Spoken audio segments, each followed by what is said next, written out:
नमस्कार दोस्तों, आप सभी का स्वागत करते हैं आज के इस वीडियो में। दोस्तों आज का वीडियो आपके लिए बहुत ही ज़्यादा इंपॉर्टेंट होने वाला है, तो इस वीडियो को एंड तक और ध्यानपूर्वक ज़रूर देखिएगा। दोस्तों आज के इस वीडियो में बात करने वाले हैं क्या दोस्तों अभी फिर से वैकेंसी इंक्रीज हो सकती है, क्योंकि ये बहुत बड़ा डाउट बच्चों में बना हुआ है कि एक बार और वैकेंसी इंक्रीज हो सकती है। दोस्तों आज के इस वीडियो में जो कुछ भी है आज पता चल जाएगा कि आपकी जो 46,617 पद होने के बाद अब 55,000 क्या पद ऑलमोस्ट 50,000 के आसपास हो सकते हैं, या फिर इससे भी ज़्यादा बढ़ने की संभावना दोस्तों दिखाई पड़ रही है। अब दोस्तों अगर अगर आपके ये जो वैकेंसी आपकी टोटल ऑफ वैकेंसीज इंक्रीज हो जाती हैं, तो आप समझ लीजिए कि कट ऑफ दोस्तों अब आपकी और भी कम जाएगी। इसके बारे में भी क्या दोस्तों अपडेट है, चलिए आपको बताते हैं। और अगर वैकेंसी इंक्रीज नहीं होती हैं तो आपकी फाइनल कट ऑफ कितनी जाएगी दोस्तों विद प्रूफ और 100% रियल आपको बताया जाएगा, तो वीडियो को एंड तक देखना। दोस्तों अगर वीडियो पसंद आए तो वीडियो को लाइक एंड चैनल को सब्सक्राइब करना बिल्कुल भी मत भूलिएगा, और इस वीडियो को अपने दोस्तों के पास जरूर शेयर करना ताकि उनको भी इस वीडियो के बारे में सब कुछ पता चल सके। तो चलिए लेट्स स्टार्ट द वीडियो। दोस्तों सबसे पहले हम आपको बताएंगे कि आखिरकार आपको सबसे पहले 2024 एंड 25 का कैलेंडर देखना चाहिए, जिसमें यहाँ पर 27 अगस्त से आपका फॉर्म अप्लाई होने लगेगा एसएससी जीडी 2024 एंड 25 वाली वैकेंसी में, और इसका 5 अक्टूबर लास्ट डेट होगा। तो याद रखना दोस्तों, आपको बताना चाहते हैं कि अगर इस बार आपका 2024 वाली या 2023-24 वाली वैकेंसी में किसी प्रकार से सिलेक्शन नहीं होता है तो आप 100% इस वैकेंसी में फॉर्म अप्लाई ज़रूर करना। और अगर आपको लग रहा है कि आपके मार्क्स कम हैं, अभी जितनी हम आपको कट ऑफ बताएंगे उससे अगर आपके मार्क्स कम हैं, तो आप दोस्तों इस 2024 और 25 वाली वैकेंसी के लिए तैयारी करते रहिए। और 4 से 5 घंटे एवरी डे 4 से 5 घंटे एवरी डे आपको क्या करना है, स्टडी करना है इस वक्त।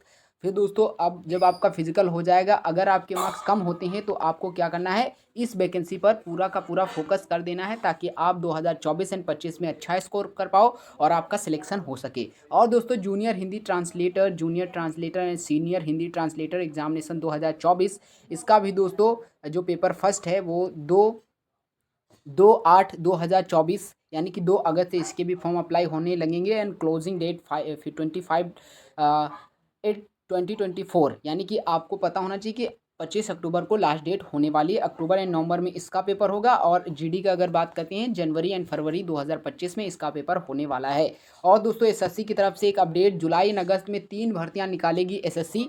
आपको पता होना कि 26 जुलाई को स्टेनोग्राफर और 2 अगस्त को जूनियर सीनियर हिंदी अनुवादक भर्ती आने की उम्मीद है। ठीक है, आने की क्या उम्मीद है, 100% आप समझ लीजिए कैलेंडर में है तो आएगा। और 26 जुलाई को आप समझ लीजिए स्टेनोग्राफर, ठीक है, स्टेनोग्राफर की, और 27 अगस्त से एसएससी जीडी की दोस्तों वैकेंसी आपको पता है कि होने वाली है। तो याद रखना दोस्तों, इन पदों में अच्छे से फॉर्म अप्लाई करना, कोई भी दिक्कत होनी चाहिए, और आपको अपनी स्टडी पर भी फोकस करते रहना है ताकि अगर एसएससी जीडी 2023 या 24 में अगर ना हुआ सिलेक्शन तो इन वैकेंसियों में भी आप अपना सिलेक्शन पक्का कर सकें। तो चलिए आगे बढ़ते हैं और अब बात कर लेते हैं कि आखिरकार क्या वैकेंसी दोस्तों आपकी इंक्रीज हो सकती हैं या फिर कोई यह अफवाह ही है। दोस्तों नंबर या टोटल ऑफ वैकेंसीज अगर हम बात करते हैं तो इस वक्त 46,617 वैकेंसी हैं।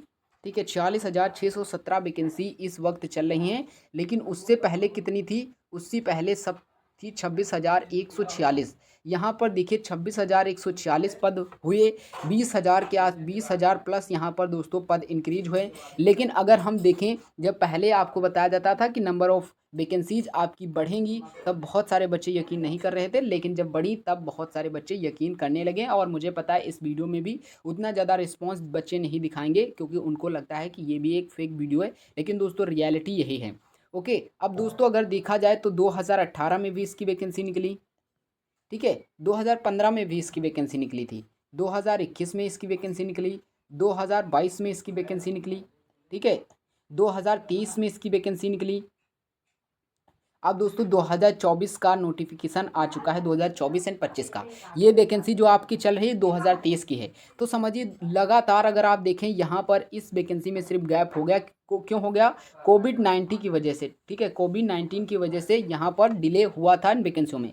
आप देखो 2021 में, 2022 में, 2023 में एंड 2024 में भी निकली, यानी कि यहाँ से पता चलता है कि एवरी ईयर, ठीक है, एवरी ईयर यहाँ पर दोस्तों एसएससी क्या निकाल रही है, यहाँ पर एसएससी वैकेंसीज निकाल रही है, वैकेंसी निकाल रही है। तो आप समझ के मान के चलिएगा कि ये आप वैकेंसी एसएससी जीडी की जो होने वाली है, ये अदर वैकेंसियों की तरह जैसे कि सीजीएल की होती हैं, अदर CHSL की होती हैं पर ईयर निकाली जाती हैं। ठीक उसी प्रकार ये भी वैकेंसी अब लगभग हर साल निकाली जाने की संभावनाएं हैं।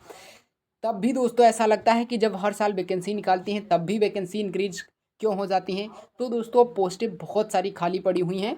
अब ये एक बात अच्छे से याद रखना, जब 2022 एंड 23 का फाइनल रिजल्ट जारी हुआ था, ठीक है, फाइनल रिजल्ट जारी हुआ था, तब दोस्तों उसमें बताया जा रहा था कि अभी भी एसएससी में ऑलमोस्ट 88,000 या इससे प्लस दोस्तों वैकेंसी रिक्त पड़ी हुई हैं। अब आप सोचिए 1 साल होने के बाद और वैकेंसी यहाँ पर रिक्त हो चुकी होंगी, यानी कि तकरीबन 1 लाख वैकेंसी अभी भी दोस्तों इन वहाँ पर खाली पद पड़े हुए थे।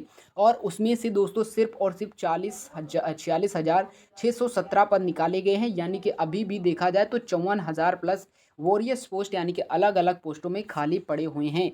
तो इसको भरने के लिए यहाँ पर 2024 एंड 25 का कैलेंडर जारी हुआ है, जिसमें से लगभग 30,000 वैकेंसी दोस्तों निकाली जाने की संभावनाएं हैं। तो एक बात याद रखना है कि अभी भी अगर 30,000 निकलती हैं तब भी यहाँ पर पद रिक्त पड़े रहते हैं और अगले साल और खाली हो जाएंगे। तो इसके अकॉर्डिंग देखा जाए तो ये वैकेंसी अभी और बढ़ सकती है, यानी कि यहाँ पर रिक्त पद ज़्यादा हैं। तो मान के चलिए ये दोस्तों एक्सपेक्टेड हैं कि 1 लाख वैकेंसी खाली पड़ी हुई हैं। हो सकता है इससे ज़्यादा या थोड़ी बहुत कम हो सकती हैं, लेकिन 90,000 के अब तो दोस्तों वैकेंसी रिक्त पड़ी ही थी। अब इसमें से ये आप माइनस कर दीजिए तब जितनी बची होंगी, ठीक है। तो ये एक बात याद रखना कि अभी भी ये 50,000 के आसपास वैकेंसी इंक्रीज होकर हो सकती हैं। पिछली बार भी ऐसा हुआ था, तकरीबन जब वैकेंसी एक बार बढ़ी थी तो इसके आसपास पहुंची थी, उसके बाद दोस्तों वैकेंसी बढ़ गई थी। तो देखिए अभी भी अगर पोस्टें देखा जाए तो कम हैं, उसके अकॉर्डिंग यहाँ पर पद बढ़ सकते हैं। जैसे कि इस बार CISF के पद अधिक हैं, तो अब CISF में हो सकता है ना बढ़ें। अगली बार ITBP में पद बढ़ गए थे। ITBP में जब 50,187 वैकेंसी हुई थी तो सबसे ज़्यादा ITBP में वैकेंसी इंक्रीज हुई थी। अभी दोस्तों कोई ना कोई पोस्ट पर बढ़ सकती है वैकेंसी। हम अगर कहें तो अभी भी ये वैकेंसी 50,000 प्लस आसपास पहुंच सकती है। 50,000 के आसपास प्लस या 50,000 तक दोस्तों पहुंच सकती है। अब बच्चों में डाउट होगा कि आखिरकार अगर बढ़ सकती, मान लीजिए सर बढ़ेंगी तो कब तक बढ़ेंगी, ये भी डाउट हो सकता है। तो चलिए आपको बताते हैं। देखिए ये वैकेंसी बढ़ने का मतलब है कि ये PT में भी बढ़ सकती हैं, मेडिकल में PMT में भी बढ़ सकती हैं। आप PMT भी इसको समझ सकते हो या फिर DV भी इसको आप कह सकते हो, डॉक्यूमेंट्स वेरिफिकेशन, या फिर आप मेडिकल इसको कह सकते हो, ठीक है, फाइनल। यहाँ पर अभी भी आपके पास 3 स्टेज बाकी हैं, PT, DV एंड फाइनल। तो एक बात याद रखना है कि ये अगर PT कंप्लीट हो जाता है, DB में भी बढ़ सकती है, और DB भी कंप्लीट हो सकता है तो फाइनल में भी बढ़ सकती है। यानी कि जब तक इसका फाइनल रिजल्ट नहीं आ जाता तब तक इसमें दोस्तों वैकेंसी कभी भी इंक्रीज हो सकती है। ये आप बिल्कुल भी मत सोचिएगा कि नहीं हो सकती। SSC कुछ भी कर सकती है, सभी को पता होना चाहिए। तो एक बात याद रखना, अगर माई अकॉर्डिंग देखा जाए तो वैकेंसी इंक्रीज होने की संभावना है। और दोस्तों ये कभी भी फाइनल रिजल्ट तक डिक्लेयर मतलब नोटिफिकेशन इसका आ सकता है। तो यहाँ तक आपको कोई भी डाउट नहीं होना चाहिए कि नंबर ऑफ वैकेंसी बढ़ सकती हैं या फिर नहीं बढ़ सकती हैं। मेरी तरफ से जो आपको पॉसिबिलिटी लग रही थी वो दोस्तों हमने बता दिया। अगर हम फाइनल कट ऑफ की बात करते हैं कि कितने नंबर तक इंक्रीज हो सकते हैं, तो याद रखना अगर आपके मार्क्स यहाँ पर 4 से 10 नंबर के बीच में हैं तो आप किसी भी इंडिया के किसी भी स्टेट से, किसी भी कैटेगरी से, मेल एंड फीमेल किसी भी एरिया से आप बिलोंग कर रहे हो तो आपका सिलेक्शन यहाँ पर 100% डन हो जाएगा। लेकिन कंडीशन अप्लाई होगी। सबसे पहले कंडीशन क्या होगी? कंडीशन यही होगी कि आपको फिजिकल यानी कि PT और DB यानी कि मेडिकल या डॉक्यूमेंट्स वेरिफिकेशन में अच्छे से प्रदर्शन करना है, तभी आपका फाइनल सिलेक्शन हो पाएगा। दोस्तों इस वीडियो में बस इतना ही। मिलते हैं नेक्स्ट वीडियो में, तब तक के लिए जय हिंद, वंदे मातरम।